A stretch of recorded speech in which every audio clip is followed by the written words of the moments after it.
So I'm going to be talking about the psychological responses to injury.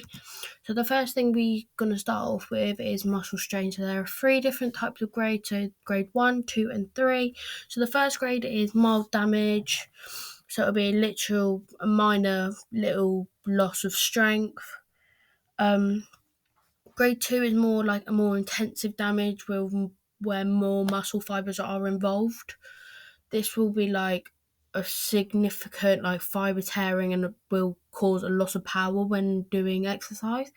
And then grade 3, we have a complete rupture of the muscle, which will massively impact the athlete's performance. So the signs and symptoms of this will be sudden pain when the muscle contracts, and the swelling and bruising will obviously happen, and the strength and the range of the movement will be minimum. So to diagnose this, you would have to do an X-ray or MRI scan, or it can be diagnosed by just a physical exam by a doctor. So next we have a ligament sprain. So we have three different grades again. So grade 1 is a mild ligament tear, so it's either stretching or there are small tears within the ligament.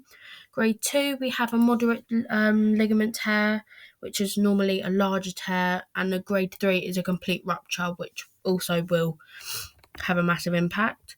So the next we have the signs and the symptoms. So that will cause pain, tenderness, weakness, and it can cause the ligament to be swollen and very bruised, and this would mean that the athlete can't put pressure on the injury, and it will cause cramping up in the ligament. So again, to diagnose the level of pain, the doctor will have to do a physical exam. This will have to be checked by looking at the points of the tenderness in the affected area. This will normally take around 2 weeks for the sprain to feel better, and however, if it is severe, it will take months to heal back to normal, which can obviously have an impact. The 4 stages of healing is the hemostasis, inflammatory, proliferation, and obviously the healing stage.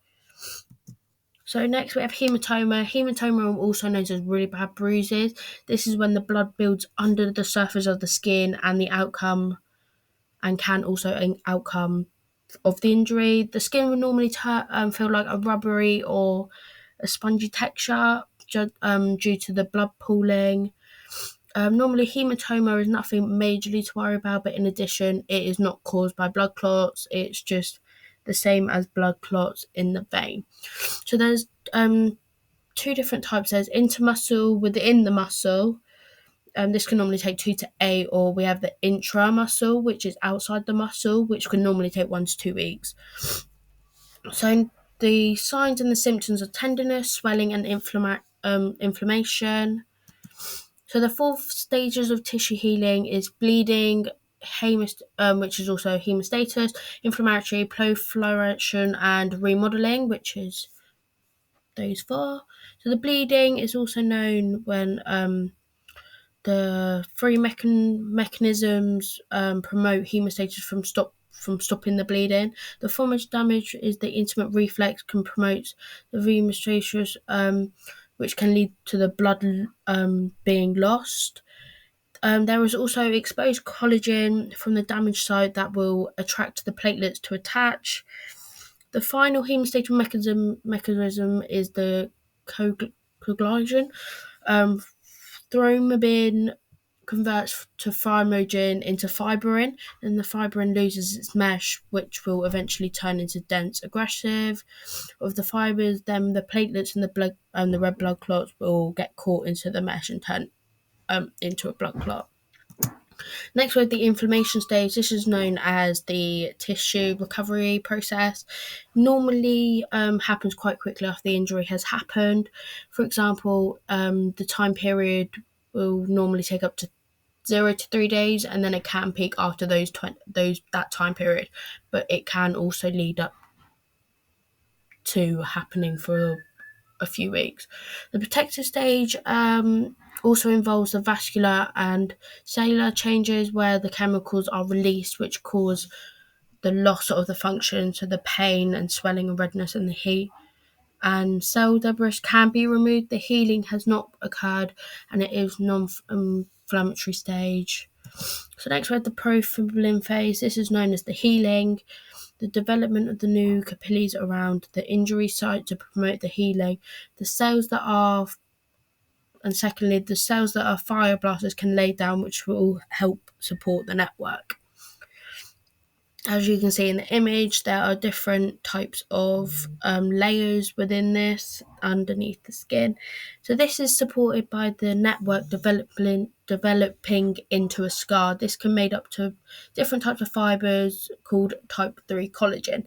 This is much weaker compared to a normal tissue laid down, but it can form stages, and this could normally last up to 24 hours, which is 6 months, which is a long time period. So next we have the remodeling stage. The scar is more refined. The type 3 collagen has now been replaced, and this can normally take up to 7 to 6 months, which can also have a impact the number of how much they're out. So the factors affecting the healing process is nutrition. So if the athlete has bad nutrition, it will cause the athlete to have a longer recovery. So say if they don't have good sources of carbohydrates for vegetable protein and really good fluid intake, it will take them longer to heal.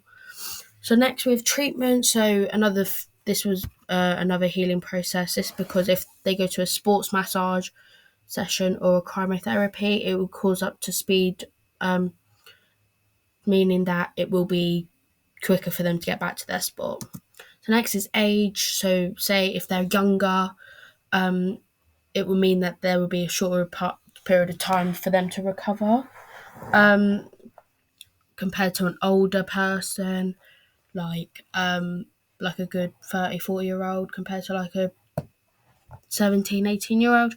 Like another thing will be tissue type. Another factor of this will affect the healing of an athlete recovery from an injury. This is because if the blood supply is quicker, but it would mean that it will take longer period of time. The next thing will be sleep. This will impact the injury of the athlete. For example, if the athlete doesn't get a good quality of sleep, it will affect the chances of how quick the athlete will process. It will impact on the athlete's sleep. So the next would be the psychological responses can have a huge impact on the athlete's performance. For example, if the athlete has a high anxiety, it can cause the athlete to stress, and when they're performing, it could have an impact on how they play, how their mentality is, and it can also have a massive impact on what the injuries can do to their body, which can also have a impact. So an example of this would be Leah Williamson when she's just come back from an ACL injury, when she was playing for Arsenal. So next we have the stages of grief. This is a theory that was introduced by Elizabeth Clumber-Ross in 1969. This theory has a range of 5 different stages which an athlete can go through step by step, or they can go they can miss some stages, or they can also go backwards. But overall, it describes the norm. The stage of denial and isolation is first. This will help protect the feelings of shock, and would happen leading. So if we resist withdraw the feelings of shock from anyone making us face the facts, it could end up to leading to be isolated from everyone. So for example, Matt Fryer would be an impact because when he did his Achilles, he felt isolated from the team due to doing this injuries. The second stage would be anger. So once the player is in denial, stop being denial, It can become more common for the athlete to become angry if they are experiencing pain, which can also lead to the people blaming others, which, for example, Jamie Redknapp did this when he was playing for Liverpool, and he was angry because he wasn't being able to play due to an injury which ended up ruining his football career, he claimed. So next we have the bargaining stage. This is where the reality kicks in and this is where the athlete would start to feel helpless and would start questioning themselves. They would run hypothetical scenarios through their minds, which saying like, for example, what could have I done to do something different? So, for example, Ben Doak, when he realised he had knee surgery when he played for Liverpool, this means that he would have a massive impact on his injury when he was playing for Liverpool this season. Next, we have depression. This is reality. This is when the reality of the scenario has been taken in by the athlete, which can cause the athlete to become really sad. This can be caused by the athlete having a lack of control of the situation and the injury. An example of this will be Leah Williamson during her ACL. She would have felt really depressed and really sad because she missed a few games for the Lionesses, as well as when she was playing for Arsenal. So the fifth and final stage is acceptance. This is where the athlete has accepted what has happened. This could lead to the social withdrawal with the athlete, and can personally deal with the situation. This can be kept the athlete calm in the situation, but when it becomes a reality, and like another example would be Leah Williamson accepting the fact that she did her ACL and she did miss one of the games in her career due to having this injury. So overall, this can affect people differently. Like, for example, an athlete who had a ligament sprain, this model can be completely different if someone had a spinal injury. So if an athlete had a ligament sprain, this would be accurate for the athlete going through each and individual stages. But compared to a person who had a spinal injury, they could be going through all different phases. Like, they could be going from depressed to accepting, and then they could be going straight back to the beginning of by feeling angry again. Like, it depends on how bad the injury, which can also have an impact on how the athlete mentality is thinking, which can overall have an impact. So I would say this model is quite accurate from my personal experiences, and I did go through a major injury, which overall did help me overall getting through that injury. So I think this model is really good for an athlete to understand each individual's experience stages, which an athlete is an experience in an injury. The integrated model of the psychological responses to an injury. This was first developed in 1989, and it has three different stages: the cognitive, the emotional, and the behavioural stages. So the cognitive is when an athlete has set personal goals, and they would have to adjust them due to, for example, an injury. This would mean that it could affect their mentality and their physical performance as well for themselves as well as for their team. Next, we have the emotional response. This is what happens when the athlete is feeling like down due to emotions like they're feeling sad. For example, this would happen if an athlete has done a calf, hamstring, or a quadricep injury. This would mean that the athlete would feel negative and they wouldn't be able to do anything about the injury because of what happened.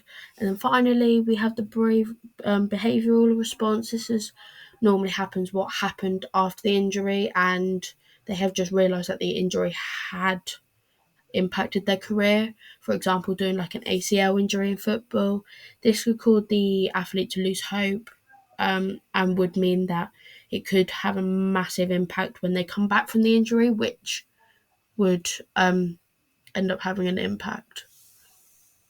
So finally, to compare both of the models, from looking at the stage of the grief, I would say that it would be more straightforward for an athlete to understand, because there are multiple different stages for them to understand and for them to pinpoint what stage they're at.